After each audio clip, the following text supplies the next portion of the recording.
말씀의 제목은 갈릴리의 두 번째 표적이라는 제목의 말씀입니다. 누가복음 24장에 보시면 예수님이 십자가에 죽으셨다가 죽으신 후에 무덤에 장사되어졌습니다. 아리마대 요셉이라고 하는 사람이 자기의 무덤을 제공해서 예수님이 거기에 장사 지낸 후에 예수님의 죽음을 안타까워하는 이 여인들이 있었습니다. 그래서 예수님의 무덤을 찾아왔는데 그 무덤을 찾아온 여인들의 이름을 누가복음 24장 10절에 보니까 이렇게 증거해주고 있습니다. 막달라 마리아, 그리고 예수님의 어머니 마리아, 그리고 또 다른 하나의 이름이 나오는데 요안나라고 하는 여인이 등장하고 있습니다. 여러분, 막달라 마리아는 잘 아시는 것처럼 귀신이 들렸다가 예수님에게 고침을 받은 후에 예수님을 따르며 또 섬겼던 여인이었습니다. 예수님의 어머니인 마리아는 너무나도 잘 아시니까 그냥 넘어가는데 이 요한나에 대하여서는 별로 그렇게 성경이 많이 언급하고 있지 않습니다. 물론 다른 여자들 이름이 밝혀지지 아니한 다른 여자들도 있었습니다만은 아주 이 요한나라고 하는 이 여인은 아주 생소한 그러한 여인이다라고 할 수가 있습니다. 그런데 이 사도 누가는 이 요한나에 대하여서 조금 더 구체적으로 소개하고 있는데 누가복음 8장 3절에 보시면 이 요한나에 대해서 이렇게 소개하고 있습니다. 헤롯의 청지기 구사의 아내 요한나와 이렇게 증거하고 있습니다. 그러니까 요한나는 헤롯의 청지기인 구사의 아내임을 우리가 알 수가 있습니다. 헤롯의 청지기라고 하는 말은 헤롯 대왕이 죽은 후에 이 헤롯 대왕이 다스리던 지역을 네 등분해서 네 아들들이 다스리게 되었습니다. 그 중에 이제 갈릴리 지역은 바로 이 헤롯이라고 하는 헤롯 안디바라고 하는 이 사람이 다스리게 되었습니다. 그러니까 그 헤롯의 청지기, 이 청지기는 오늘날로 말하면 어떠한 사람이냐면 헤롯의 재정을 담당하는 재정부 장관 격입니다. 그러니까 대단히 높은 사람이죠. 귀족 중에 귀족이다 이렇게 할 수 있을 만큼 대단히 높은 사람의 아내, 바로 요한나가 그러한 사람이라는 것을 알 수가 있습니다. 지금은 예수님을 따르는 데에 빈부의 귀천을 크게 따지지 않습니다만은 예수님 당시에는 귀족이 예수님을 따른다라고 하는 것은 아주 힘든 일이었습니다. 거기에는 아주 제약이 많습니다. 귀족의 여인이 예수님을 따르기 위해서는 방법이 있는데 어떠한 방법이냐면 남편의 허락을 받고 다른 방법밖에는 다른 방법이 없다 이렇게 말씀을 드릴 수 있습니다. 특별히 누가복음 8장 3절에 보시면 이 요한나가 예수님을 어떻게 섬겼는가에 대해서 이렇게 증거하고 있는데 그가 다른 여자들과 함께 자기들의 소유로 예수님을 섬겼다 이렇게 기록해주고 있습니다. 그러니까 예수님만 따른 정도가 아니라 자기가 가지고 있는 소유물들을 가지고 예수님을 섬겼던 것입니다. 예수님의 선교 여행도 또 예수님의 모든 사역들의 물질로 후원하던 여인이 바로 요한나였다라고 합니다. 이렇게 예수님을 섬기기 위해서는 절대로 남편의 허락 없이는 절대로 행할 수 없는 일이다라는 것이죠. 자, 그렇다고 한다면 어떻게 이 구사는 요한나에게 예수님을 섬길 수 있도록 허락해 준 것일까요? 어떻게 이 구사가 정말 그 헤롯의 이 청직이라고 한다면 여러분 절대 예수님하고는 아주 대척관계에 있는 그러한 상태에 있는 사람들 아니겠습니까? 그런데 그러한 사람이 자신의 아내로 하여금 예수님을 섬기도록 어떻게 그러한 일들이 일어날 수 있었을까? 성경에는 분명하게 답을 해주고 있지는 않습니다만은 거기에 대한 답을 찾을 수 있는 내용이 바로 오늘 우리가 읽은 이 왕의 신하의 사건이라고 말씀드릴 수 있을 것 같습니다. 오늘 본문은 예수님이 물로 포도주를 만드신 갈릴리 가나에서 일어난 사건임을 소개하고 있습니다. 예수님이 갈릴리에 오셨다라고 하는 것을 들은 왕의 신하는 예수님을 찾아와서는 자신의 병든 아들을 고쳐줄 것을 예수님에게 요청드렸습니다. 지금 이 왕의 신하, 예수님을 찾아온 왕의 신하가 누구인가, 어떠한 사람인가를 좀 우리가 좀 추적해 볼 필요가 있는데, 이 사람이 지금 거주하는 지역이 어디냐면 갈릴리 지역이지 않습니까? 그러니까 아마 갈릴리를 다스리고 있는 헤롯 안디바의 신하임을 우리가 좀 짐작할 수 있을 것 같습니다. 그렇죠? 네. 그러니까 왕의 신하라고 하는 말은, 이 신하라고 하는 말은 높은 지위에 있는 관리를 말하는 것으로 상당히 다른 사람들로 하여금 어떤 우러러 보는 이 존경의 대상, 그러니까 높은 관직에 앉아서 사람들에게 정말 이 사람은 정말 우리하고는 다르다라고 하는 그러한 소유자, 그러한 권력의 소유자라고 하는 것을 이야기하고 있습니다. 이러한 점들을 들어서 이 왕의 신하가 바로 요한나의 남편이었던 헤롯의 청지기 구사가 아닌가, 이렇게 신학자들은 생각합니다. 앞에서 이야기한 것들은 이들이 예수님을 믿은 후에 어떻게 살았는가에 대한 이야기라고 할 수 있습니다. 그렇죠?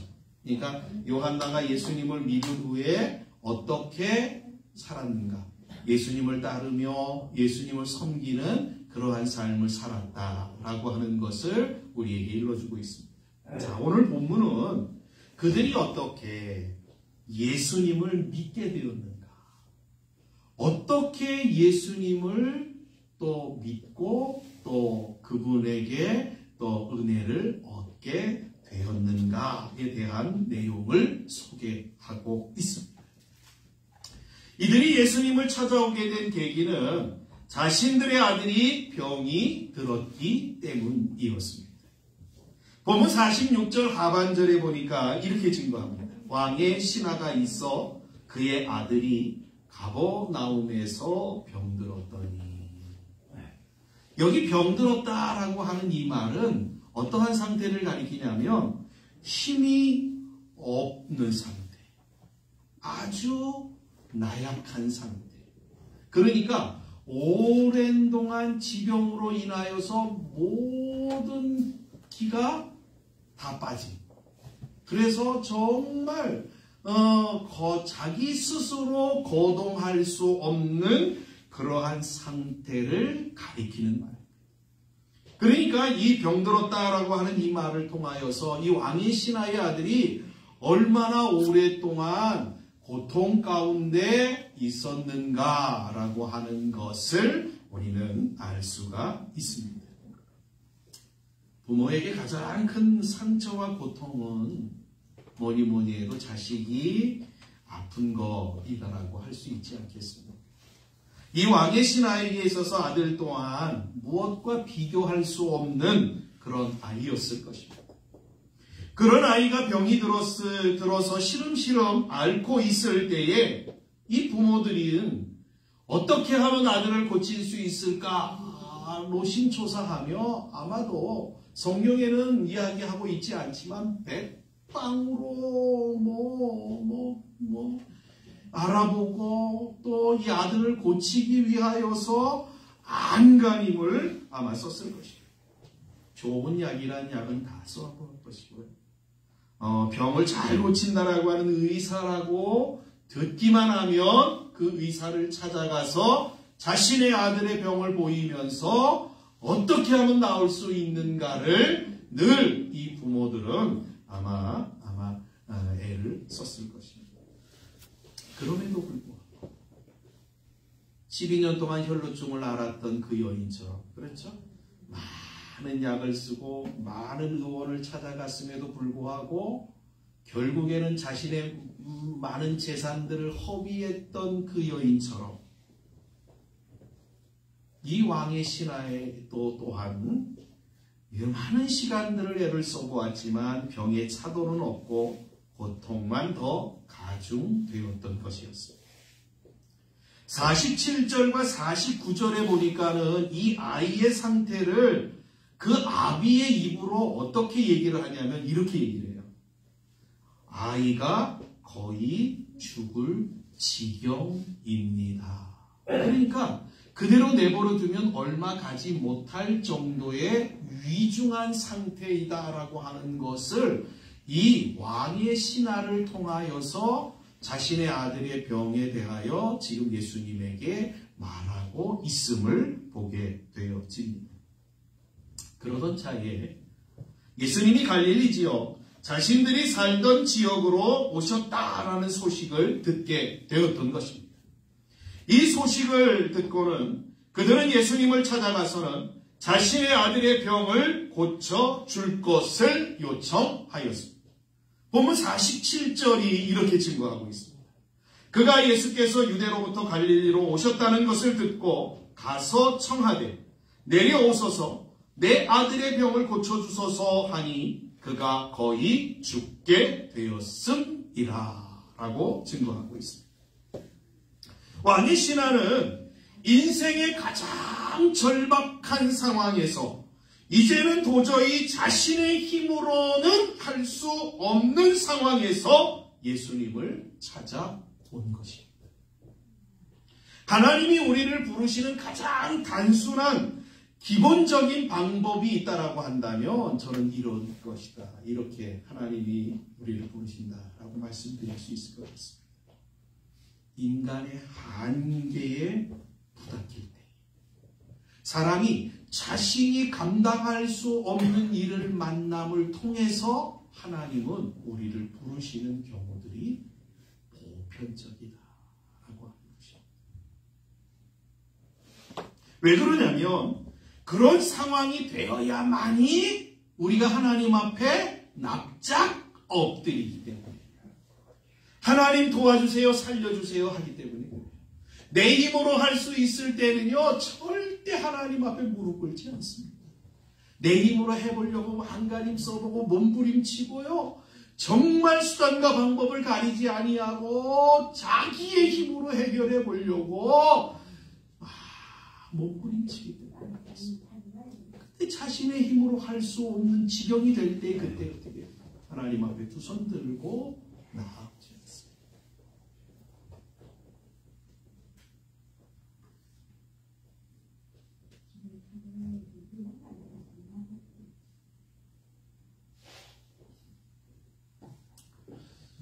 자, 왜 하나님이 이러한 이 상황 속에서 자꾸 우리를 부르시냐면 그러한 문제들을 통해서 하나님 앞에 나오면 하나님께서 그 문제를 해결하심으로 인하여서 하나님의 어떠한 분이신가 하나님의 능력을 알게 되어지기 때문인 것입니다.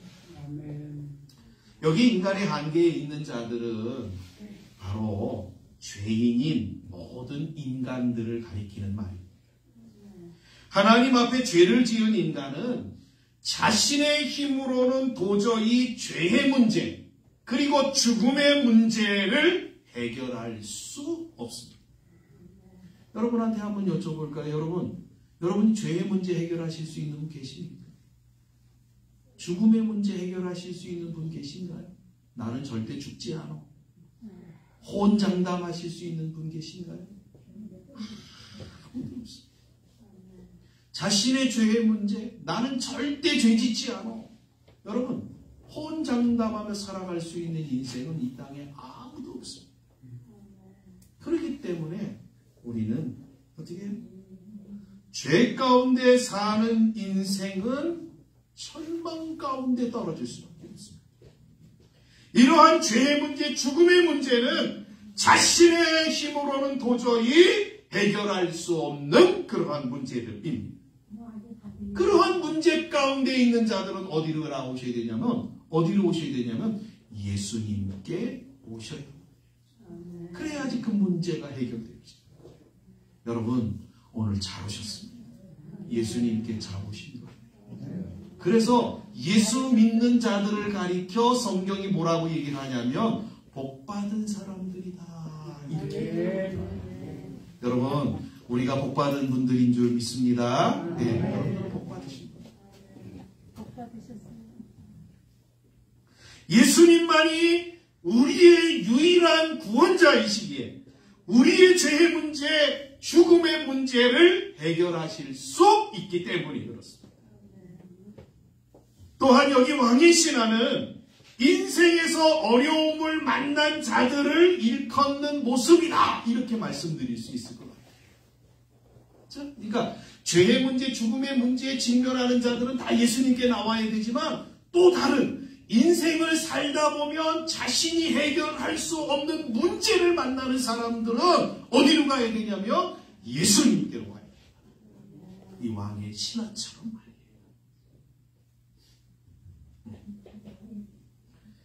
우리가 인생을 살다 보면요, 내 맘하고는 다른 상황이 펼쳐집니다. 그런데 그 상황이 내 힘으로 도저히 안 될 때는 그러한 상황이 전개되어질 때가 있습니다. 그럴 때에 누구를 찾아야 됩니까? 오늘 이제 배우는 거예요. 예수님을 찾아야 해요. 그렇죠? 여러분의 인생 가운데 여러분의 힘으로 도저히 해결되어지지 아니하는 문제가 찾아올 때에 우리는 어디로 간다? 예수님께 간다. 예수님께 나아간다. 이거 오늘 배우시고 아셨죠? 그래서 여러분의 인생 가운데서 정말 여러분의 힘으로 안 될 때 예수님 앞에 납작 엎드려서 예수님의 도움을 구하는 그러한 이 왕의 신하와 같은 분들이 되어지셔야 될 줄 믿습니다. 그럴 때 예수님으로 말미암아 예수님을 통해서 우리의 문제가 해결되어지기 때문에 그렇습니다. 아니 수고하고 무거운 짐진 자들아 다 내게로 오라고 말씀하시는, 그렇죠? 우리의 인생 가운데 수고하고 무거운 짐을 지고 있는 분이 계시다라고 한다면 예수님께 나오십시오. 그러면 주님이 여러분들에게 주의 평안과 쉼을 허락해 주실 것입니다. 예수님을 찾아온 왕의 신하는 자신의 아들이 있는 곳으로 예수님이 오셔서 고쳐줄 것을 요구하였습니다. 여기 예수님에게 청하다라고 하는 이 말은 어떠한 내용이냐면 한번 예수님 우리 아들이 죽게 되었습니다. 살려주세요 하고 끝난 게 아니라 계속 진행형으로 성경이 기록하고 있습니다. 그러니까 이 왕의 신하가 예수님에게 찾아온 그 시간부터 계속해서 졸졸 따라다니면서 예수님 우리 아들 죽게 됐습니다. 살려주세요. 살려주세요. 살려주세요. 우리가 지난 시간에 살펴봤던 두 맹인처럼 끝까지 예수님이 들으실 때까지 더 소리를 높여서 군중들이 안 돼 시끄러 하고 그럴 때에 더 소리를 높여서 예수님을 불렀던 두 맹인처럼 이 왕의 신하 또한 끝까지 계속해서 예수님에게 간청하고 있었음을 알 수가 있게 되었습니다. 이러한 모습은 우리의 기도에 대하여 늘 배울 점인 것입니다. 그렇죠? 여러분 기도는 한 번 하고 끝나시면 안 돼요. 하나님 나의 기도의 제목이 이거예요. 하나님 응답해 주세요. 근데 하루 지나니까 응답이 안 와. 그 기도를 멈춰버려요. 할 때 이러시면 안 돼요. 아셨죠? 예수 믿는 분들이 기도하다가 그냥 에이 하나님이 응답 안 하시나 보다. 그러고 그냥 이 기도를 멈춰버리시면 그러시면 하나님이 응답하려고 준비하셨다가 하나님이 뭐 준비하는 시간도 있으실 거 아니에요. 하나님이 그렇죠? 우리에게 가장 좋은 시간들을 하나님이 아시기 때문에 그 좋은 시간에 응답하시려고 대기하고 계실 수도 있다라고 하는 거죠. 그런데 우리가 자포자기하게 하나님 응답 안 하시나 보다 그러고 포기해버리면 하나님이 응답을 주실 수가 없는 거예요. 그러니까 성경은 우리에게 뭐라고 해요? 기도는 한 번으로 끝나는 것이 아니라 어떻게 해야 된다고요? 응답받을 때까지, 하나님이 응답하실 때까지 계속해서 기도해야 돼요. 또한 기도는 건성으로 하는 게 아니고 어떻게 해야 돼요? 온 마음을 다하여서 목숨 걸고 하나님이 문제 해결해 주지 아니하시면 안 됩니다라고 하는 온 마음을 다하고 목숨 걸고 이 왕의 신하처럼 기도해야 된다라고 하네요. 그럼 이걸 우리가 배울 수 있어요. 이처럼 하나님 앞에 자신의 문제를 가지고 오는 자들은 자신의 문제를 하나님이 풀어주실 때까지 간청해야 되고, 그리고 그 소원이 이루어지도록 간절한 마음으로 구하여야만 하는 것입니다. 이렇게 간청하는 왕의 신하의 말을 들으신 예수님은 즉시 왕의 신하의 이야기를 듣고 그래 알았어 내가 가서 고쳐줄게 이렇게 답하시면 얼마나 좋아요. 우리가 원하는 답이 바로 그거잖아요. 우리가 주님 앞에 기도하고 주님 도와주세요. 그럼 알았어 내가 가서 즉시 해줄게. 이러면 얼마나 좋아요. 근데 꼭 예수님은 그렇게 안 하시는 거예요. 안 하시는 거예요. 오늘 말씀해 보니까 48절에 한번 볼까요? 48절에 보니까는 고쳐주세요 그러는 왕의 신하의 말에 뭐라고 답변하시냐면 예수님이 이렇게 말씀하셔요. 예수께서 이르시되 너희는 표적과 기사를 보지 못하면 도무지 믿지 아니하니라. 아니 예수님 앞에 왕의 신하가 고쳐주세요 우리 아들 살려주세요 그러는데 예수님은 어떻게 해요? 이상한 답변을 하시잖아요. 그렇죠? 동물소답과 같은 이상한 말씀을 지금 하고 계시는 거예요. 아니 내가 너희들을 봤더니 도대체 믿음 있는 사람들이 없네. 무언가를 봐야 되고 표적과 이사를 봐야만 믿는 사람들 뿐이지 도무지 내가 원하는 믿음을 갖고 있는 사람이 없다. 예수님이 이렇게 말씀하십니다. 보통 사람들이 예수님에게 병을 고쳐달라고 오는 사람들이 어떠한 마음의 소원을 갖고 오냐면 이러한 소원을 갖고 오는 거예요. 예수님이 직접 손을 얹는다든지 예수님이 직접 어떤 행동을 하신다든지 이러한 어떠한 예수님이 직접 어떠한 것들을 통해서 그들이 만져주시고 고쳐주시는 이러한 체험들을 그들은 갖기를 원해요. 그러다 보니까 어떤 일들이 일어나냐면 사람들은 예수님이 어떤 이적을 행한다든지 표적을 보여주실 때에만 그를 따르는 거예요. 그를 믿는 거예요. 저분이 정말 이러한 표적을 보일 때에만 저분은 정말 하나님의 아들 예수님이다. 이렇게 믿고요. 그냥 말씀만 하시고 그럴 때는 전혀 어떻게 해요? 예수님으로 인정하지 않는 그러한 일들이 일어나고 있다. 그러니 사람들이 예수님을 따르는 목적이 뭐예요? 진짜 목적이 예수님이 아니라 예수님에게 의하여서 나타나는 그 어떤 것이잖아요. 그렇죠. 예수님을 통해서 나타나는 표적과 이적, 그것 때문에 예수님을 따라요. 여러분 이러한 일들은요 오늘날에도 얼마나 많은 사람들이 이러한 신앙을 갖고 있는지 몰라요. 예수님 자체를 우리는 믿고 그분을 따라가는 게 아니라 예수님 믿으면 우리에게 복 주신다고 그랬으니까 예수님 믿으면 우리가 건강한다고 그러니까 예수님이 주시는 그 어떤 것 그거 바라보고 그거 의지하고 그거 받으려고 예수님 따라가는 경우. 그렇죠? 성경은 근데 예수님은 이것을 가리켜 뭐라고 얘기를 한다고요? 표적과 이사를 보고 믿는 그 사람들을 가리켜 믿음이 있다? 예수님이 원하는 믿음이다? 이렇게 이야기하지 않는다는 거예요. 그렇죠? 네. 그러니까 예수님이 무엇을 말씀하고 있는 것이냐면 이거죠. 표적과 이 기사, 이적을 보지 아니하고도 믿는 믿음. 그 믿음을 지금 누가 원하시는 믿음이다? 예수님이 원하시는 믿음이다 라고 하는 사실을 오늘 이 말씀을 통해서 우리에게 증거합니다.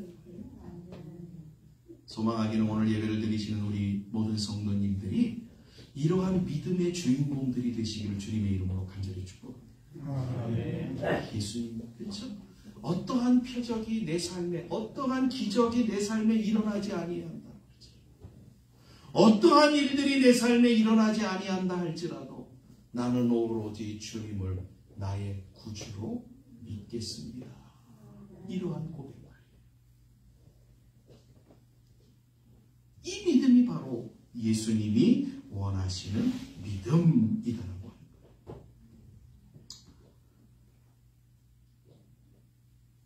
이 믿음이 바로 예수님이 우리를 통하여서 보기를 원하시는 거예요.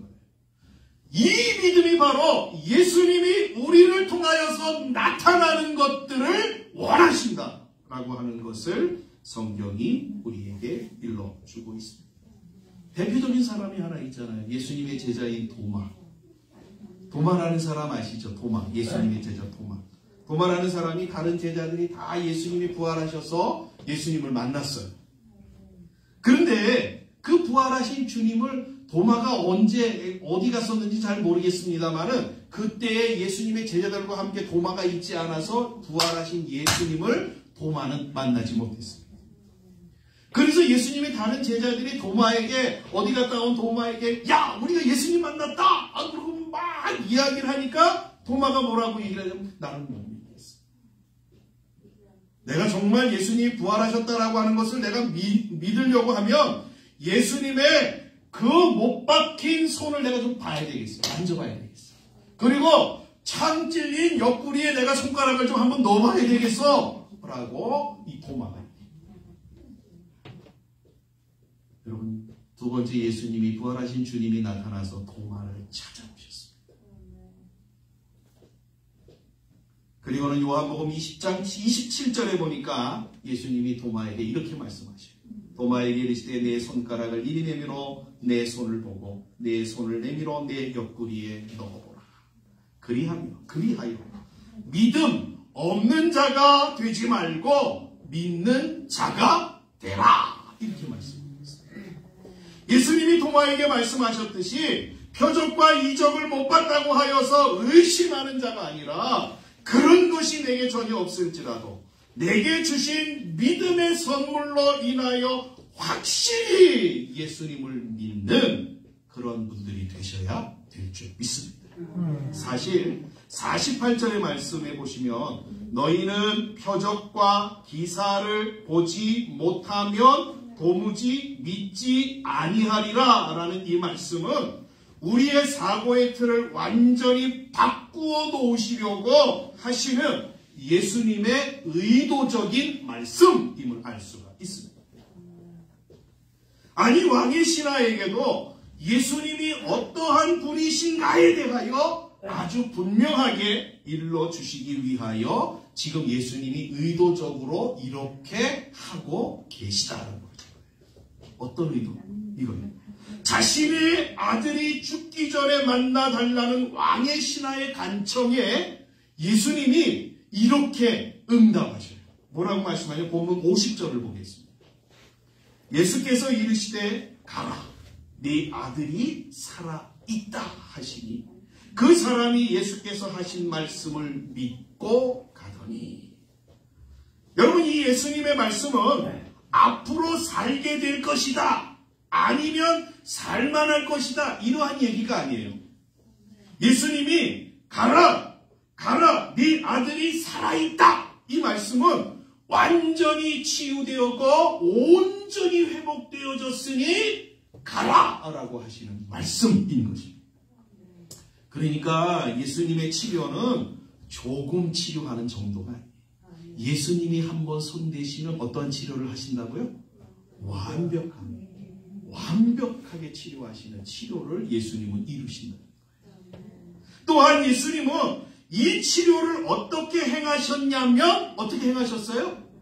말씀으로만 하셨다는 거예요. 말씀으로만. 그렇죠? 어떠한 표적과 이적을 보이신 게 아니라 말씀만 하신 거예요. 왕이신 하나님. 가! 네 아들이 살았어. 걱정하지 말고 가! 라고 말씀하신 거예요. 그렇죠? 네. 그 말씀을 왕의 신하는 어떻게 들었다고요? 믿고. 그렇죠? 갔다. 성경이 증거하고 있습니다. 여러분, 이것은 어떠한 모습을 보여주냐면 예수님은 말씀으로 천지 만물을 창조하신 하나님이시다라는 것을 보여주는 내용입니다. 여러분 믿으십니까? 예수님은 천지 만물을 창조하신 하나님이십니다. 무슨 말씀이냐면 이거죠. 예수님은 말씀 한마디로도 못하실 것이 없으신 그러한 분이시다. 자, 한 가지 질문을 드리겠습니다. 한 가지 질문을 한번 잘 곰곰이 생각해 보시고 답변을 하셨으면 좋겠어요. 자, 예수님이 말씀하실 때에 왕의 신하가 나왔을까요? 아니면 왕의 신하가 믿고 집으로 갈 때에 자신의 아들이 나왔을까요? 왕의 신하가 예수님이 말씀하실 때에 아들이 나왔을까요? 아니면 왕의 신하가 믿고 집으로 갈 때에 아들이 나왔을까요?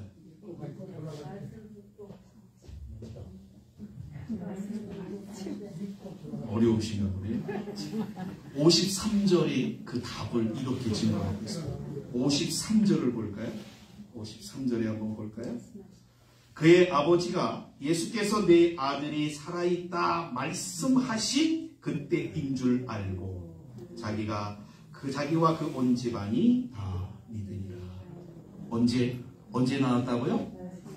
이 신하가 믿고 집에 갈 때 나왔다고요? 아니고요. 예수님이 네 아들이 살아있다 말씀하실 때에 나왔다. 성경이 증거합니다. 무슨 얘기냐면 이거예요. 이것은 우리가 믿든지 안 믿든지, 우리가 믿든지 안 믿든지 예수님이 말씀하시면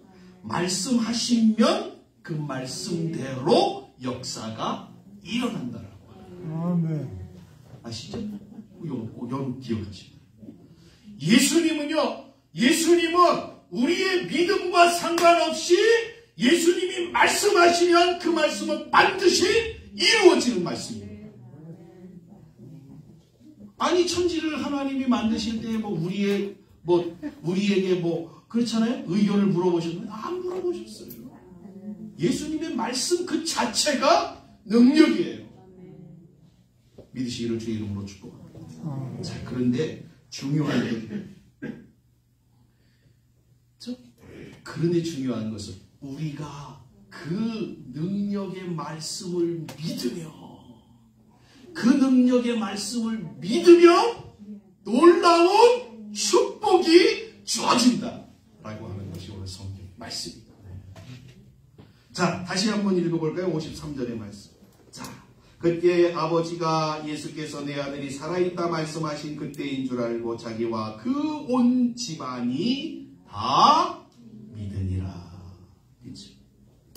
여러분, 믿음을 통해서 이 왕의 신하에 어떠한 일들이 벌어졌다 성경이 증거하고 있냐면 그의 온 집안이 다 예수를 믿게 되었다. 이렇게 증거하고 있습니다. 여기 온 집안이라고 얘기하는 것은요, 오늘날로 이야기하면 온 집안, 그러면 보통 어떻게 해요? 할아버지, 할머니, 엄마, 아빠, 아이들, 아들, 딸, 요 정도 생각하겠잖아요. 그렇죠? 온 집안이라는 요 정도 생각되는데 옛날에 온 집안은요, 이때 당시에는 온 집안이라고 그러면 우리로 얘기하면 일가 친척, 사돈과 팔촌까지 다 이야기하는 거예요. 그러니까 이 왕의 신하의 온 가족, 친척들이 다 예수를 믿었대요. 어떠한 일 때문에? 이 사건 때문에. 그래서 여러분, 복 중에 가장 큰 복이 뭐예요? 여러분들이 받은 복 중에서 가장 큰 복이 뭘까요? 우리 자식이 잘 되는 거요? 내가 출세하는 거? 그게 아니죠. 우리가 하나님으로부터 받은 복 중에 가장 큰 복이 뭐냐면 예수 믿고 구원받아 하나님의 자녀되고 천국 백성 되어졌다라고 하는 것. 이것만큼 더 큰 복이 없어요. 여러분, 구원은 돈 주고 살 수 없잖아요. 세상의 권력과 명예 가지고 해결할 수 있는 게 아니에요. 오직 하나님께서 우리에게 은혜로 주실 때에만 그것을 얻는다. 그런데 우리가 그거 얻었잖아요. 하나님이 우리에게 주셨어요. 여러분, 이게 복 중에 가장 큰 복. 앞에서 언급하였듯이 구사의 아내인 요한나가 일평생 동안 예수님을 따르며 그를 섬겼던 이유가 바로 이러한 예수님의 은혜 때문이었다라는 것을 우리가 알 수가 있습니다. 여러분 보세요. 예수를 믿고 구원받은 복을 받았어요. 거기다가 예수님을 따르며 또 섬기는 삶을 살았어요. 요한나만 그렇게 살았겠습니까? 그의 모든 가족들이 그의 자손 대대로 저는요 아마 이 요한나의 가정을 한번 추적해 봐야 되지 않는가 저는 생각이 들어요. 아마 하나님이 그의 가정에 그의 삶에 역사하셨던 흔적들이요 저는 너무너무 많이 남아있을 거라고 저는 믿습니다. 여러분, 이렇게 주님을 섬기는 그의 가족들에게 하나님이 정말 놀라운 복을 주셨을 것이라 저는 믿습니다.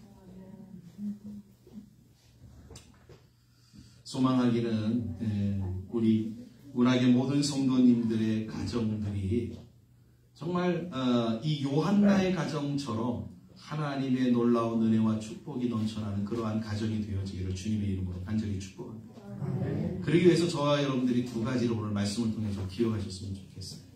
예수님이 원하는 믿음은 어떠한 믿음이다? 보이지 않는, 그렇죠. 아무것도 안 보여도 확실히 믿는 믿음이다. 아셨죠? 요 믿음. 요걸 우리 주님이 우리에게 요구하신다.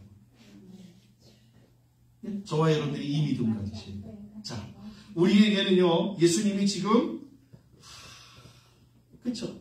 예수님이 지금 우리 가운데 나타나지 않으셔요. 우리에게 주신 것은 오로지 하나.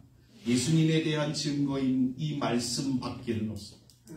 두 번째로, 저와 여러분들이 이 성경의 말씀을 하나님의 말씀으로 온전히 믿는 그러한 분들이 되어주시오. 그래서 이 하나님의 말씀, 성경이 하나님의 말씀이라는 사실을 믿고 그래서 그 말씀대로 살아가는 것. 그것이 저와 여러분들이 복을 받고 우리의 후대가 복을 받는 요한나가 그의 가정이 복을 받았던 그 놀라운 은혜와 복이 동일하게 우리에게도 주어질 수 있는 비결이다라는 사실. 저와 여러분들이 기억하시고 하나님이 정말 원하시는 아무것도 안 보여도 하나님을 확실히 믿는 믿음의 사람들 되어주시고 하나님의 말씀이 성경을 하나님의 말씀으로 믿고 그 말씀을 순종하며 살아가시는 귀한 분들이 다 되어지시기를. 그래서 여러분의 세대가 복을 받고 후대가 복을 받는 귀한 은총을 받는 귀한 우리 모든 성도님 되어지시기를 주님의 이름으로 간절히 축복합니다. 기도하겠습니다.